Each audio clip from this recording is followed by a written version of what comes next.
spends a lifetime begging for acceptance into the same government that made slaves of his people. He gives his life for a country that made his people slaves and still confines them to the role of second-class citizens. And we feel that he wastes his time begging white politicians, political hypocrites, for civil rights or for some kind of first-class citizenship. He's like a watchdog or a hound dog. You may run into a dog. No matter how vicious a dog is, you find him out in the street, he won't bite you.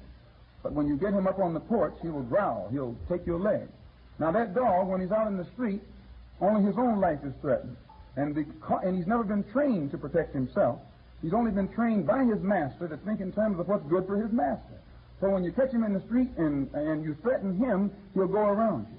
But when you come up through the gate when he's sitting on the master's porch, then he'll bare his fangs and get ready to bite you. Not because you're threatening him, but because you're threatening his master, who has trained him not to protect himself, but to protect the property of the master. And this type of 20th century Uncle Tom is the same way. He'll never attack you, but he'll attack me. I can run into him out in the street and blast him. He won't say a word. But if I look like I'm about to blast you in here, he'll open up his mouth and put up a better defense for you than you can put up for yourself. Because he hasn't been trained to defend himself. He has only been trained to open up his mouth in defense of his master. He hasn't been educated, he's been trained. When a man is educated, he can think for himself and defend himself and speak for himself. But this 20th century Uncle Tom Negro never opens up his mouth in defense of a black man. He opens up his mouth in defense of the white man, in defense of America, in defense of the American government. He doesn't even know where his government is because he doesn't know that he ever had one. He doesn't know where his country is because he doesn't know that he ever had one. He believes in exactly what he was taught in school, that when he was kidnapped by the white man, he was a savage in the jungle someplace, eating people and throwing spears and with a bone in his nose. And the average American Negro has that concept of the African continent. It is not his fault. This is what has been given to him by the American educational system. He doesn't realize that there were civilizations and cultures on the African continent at a time when the people in Europe were crawling around in the caves going naked. He doesn't realize that the black man in Africa was wearing silk, was wearing slippers that he was able to spin himself, make himself, at a time when the people up in Europe were going naked. He doesn't realize that he was living in palaces on the African continent when the people in Europe were living in caves.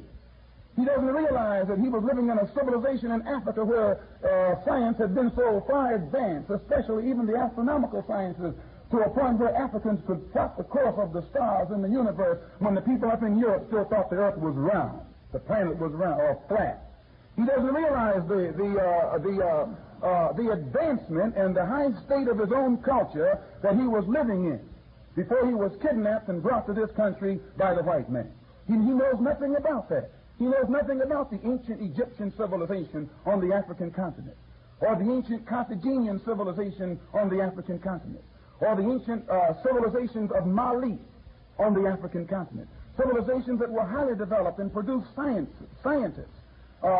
Timbuktu, the center of the Mali Empire, was the center of learning at a time when the people up in Europe didn't even know what a book was. He doesn't know this because he hasn't been taught. And because he doesn't know this, when you mention Africa to him, well, he thinks you're talking about a jungle. And I went to Africa in 1959 and didn't see any jungle and didn't see any mud huts until I got back to Harlem in New York City.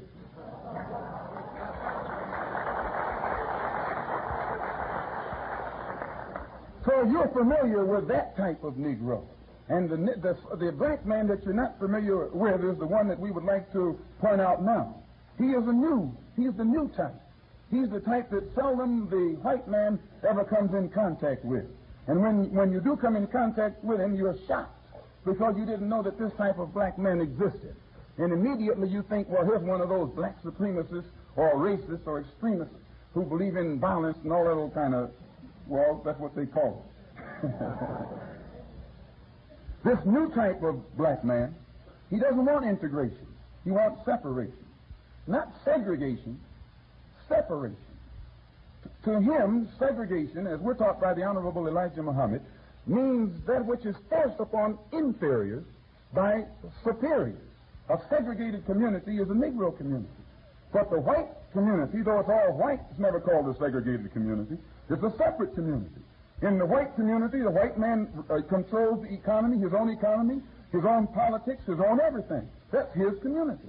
But at the same time, all the Negro lives in a separate community. It's a segregated community, which means it's regulated from the outside by outsiders. The white man has all of the businesses in the Negro community.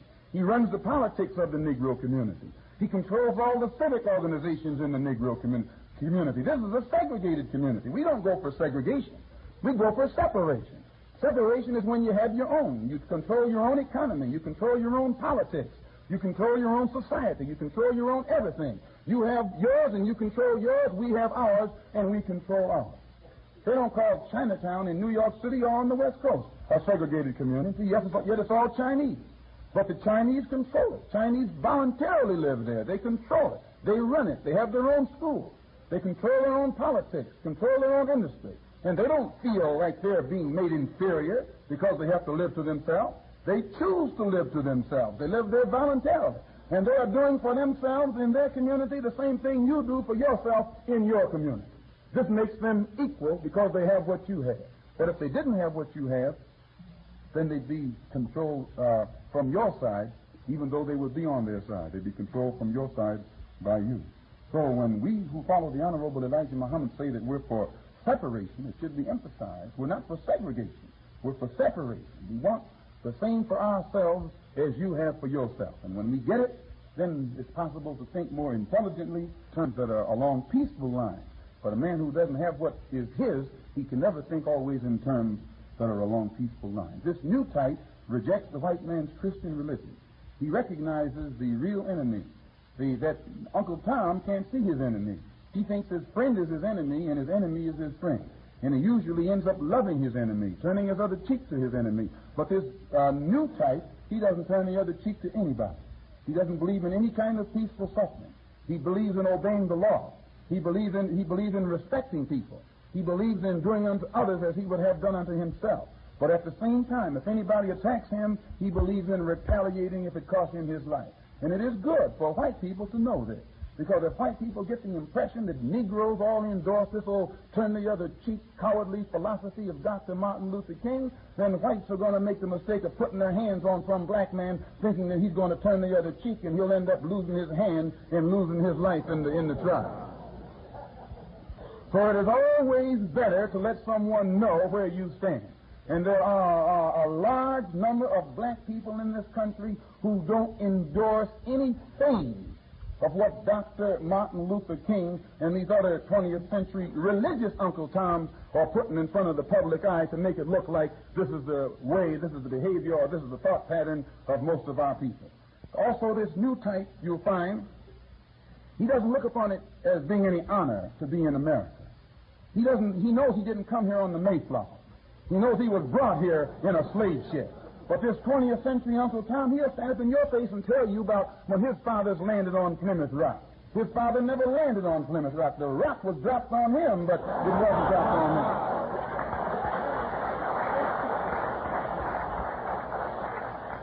So this type doesn't make any apology for being in America, nor does he make any apology for the problem his presence in America presents for Uncle Sam.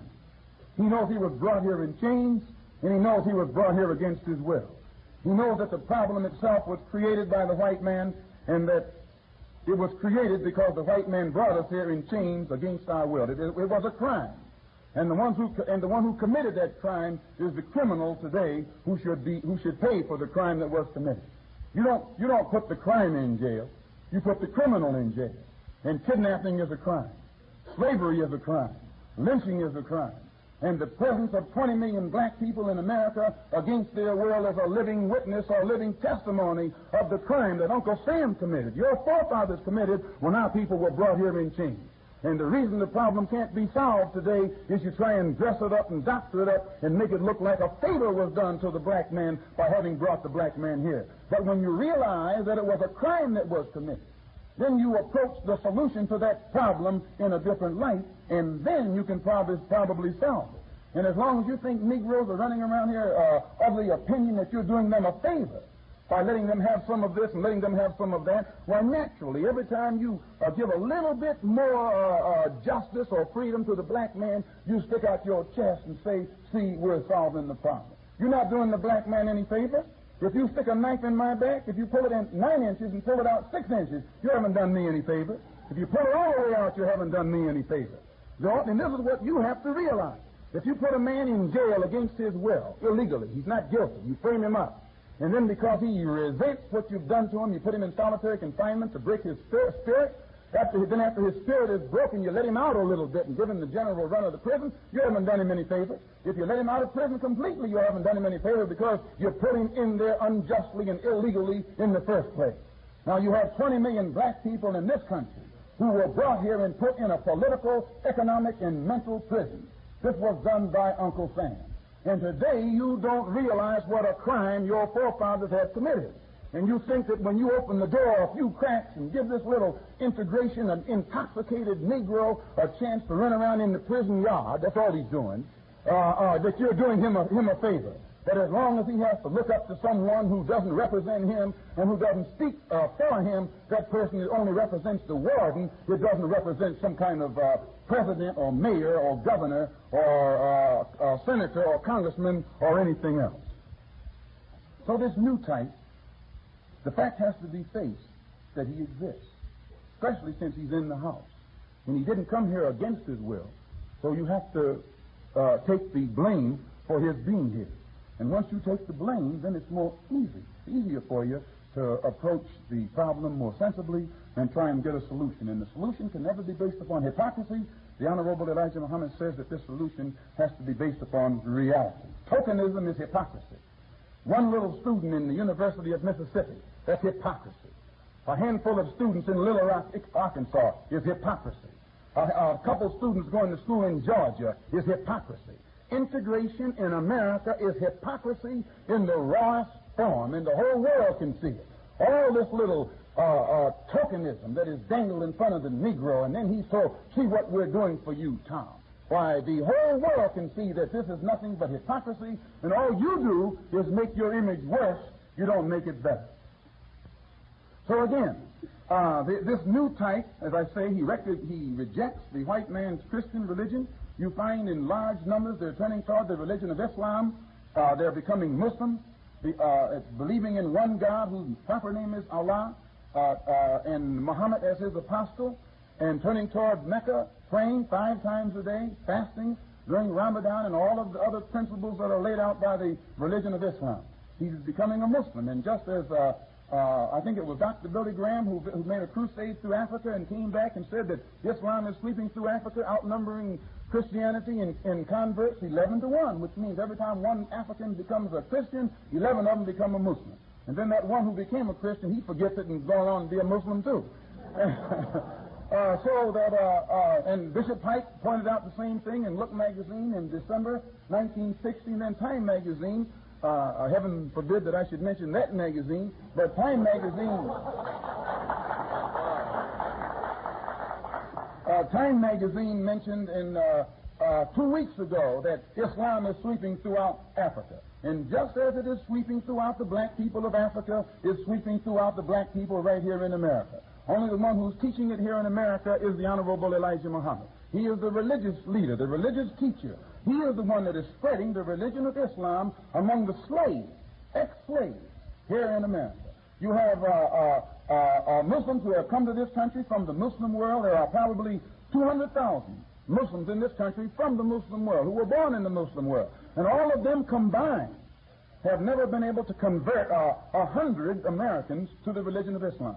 Yet it's the nature of Islam to propagate the faith, to spread the faith, to make everyone bear witness that there's no God but Allah and Muhammad is his apostle. And if you find all of the Muslims of the Muslim world who come here unable or incapable of turning the American people toward Allah and toward Mecca and toward Islam, and then this little black man from the cotton fields of Georgia is able to stand up and get black people by the hundreds of thousands to turn toward Mecca 5 times a day and give praise to Allah and come together in unity and harmony, well, you'd have to be out of your mind to think the people of the Muslim world don't recognize the wonderful religious and spiritual accomplishment that's being achieved here among the so-called Negroes by the Honorable Elijah Muhammad. And I take time to mention that because the propagandists try and convey the picture that we're not Muslims, we're not religiously motivated, and that we are in no way identified or recognized or connected with our people of the Muslim world. Well, if they didn't recognize us, we wouldn't care. We're not particularly looking for recognition. We're looking for recognition from Allah, from God. And if Allah accepts you as a Muslim, you're accepted. It's not left up to somebody walking around here on this earth. But those people over there would be out of their minds when they find themselves unable to spread the religion of Islam, and then they see this little black man here in America spreading it, why they'd be out of their mind to reject him. And you'll find, if you take the time to look, that you don't find any Muslim today who rejects another Muslim. You might find some who come over here who operate stores or some kind of little business in the white neighborhood, Christian neighborhood, and they want to get along with all the white people, but all the Christians. They might say some words to please you, but they're only trying to get your money.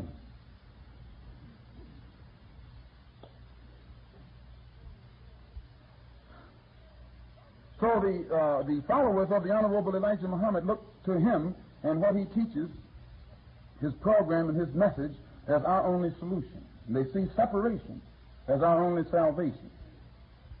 We don't think as Americans anymore, but as a black man. With the mind of a black man, we look beyond America, and we look beyond the interests of the white man. The thinking of this new type of Negro is broad. It's more international. This integrationist always thinks in terms of an American. But you find the masses of black people today think in terms of black. And this black thinking enables them to see beyond the confines of all over the world. They look at the happenings in the international context.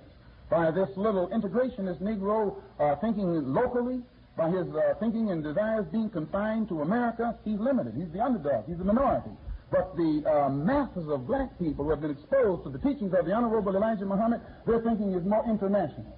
They look on this earth and they see that the majority of the people on this earth are dark.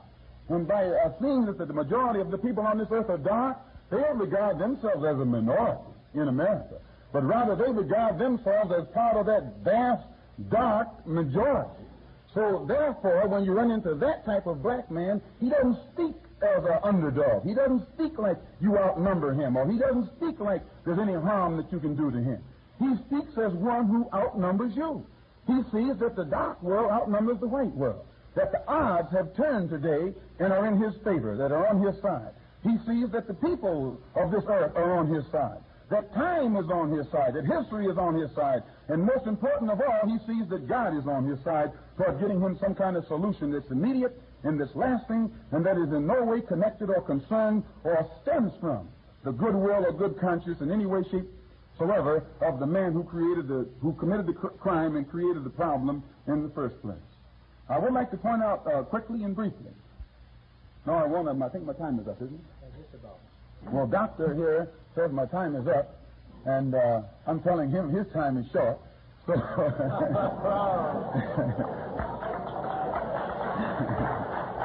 so I think what's good for the goose is good for the gander. There are many different ways to understand politics. Number one, we're not a political group. We're not politically inclined, motivated, nor are our political aims in any way connected with the Honorable Elijah Muhammad. But when you study the science of politics, or study it as it's practiced in the UN at the international level, you'll find usually on questions you have those who say yes, those who say no, and those who don't say anything. Those who don't say anything usually are the neutralists. And by abstaining, they have just as much political power, if not more so, than those who take an active part in all situations. Where the Negro in America is concerned, he's been without the ballot so long. Today, when he gets the ballot, he's ballot happy. He's like a man to whom you give a gun, he just starts shooting to let everybody know he's got a gun. He doesn't aim at anything. Well, we believe in shooting too, but we first believe that we should have a target, and then when that target gets within our reach, then we'll put the bullet where it belongs, or the ballot where it belongs, or whatever you call it, where it belongs. But we don't see at this point where the black man gains anything in politics. Let me just give you an example. And in the last presidential election, whites were evenly divided between Kennedy and Nixon. It was the Negro who went for Kennedy, 80%, that put Kennedy in the White House. And they went for him based upon the promises, false promises, by the way, that he made. Well, facts are facts. He said I think everybody has a right to his opinion. And I'm quite certain those who are familiar with Kennedy's promises to the Negro know what he said he could do with the stroke of his pen. And he was in office for 2 years before he found where his fountain pen was, where the Negro was concerned.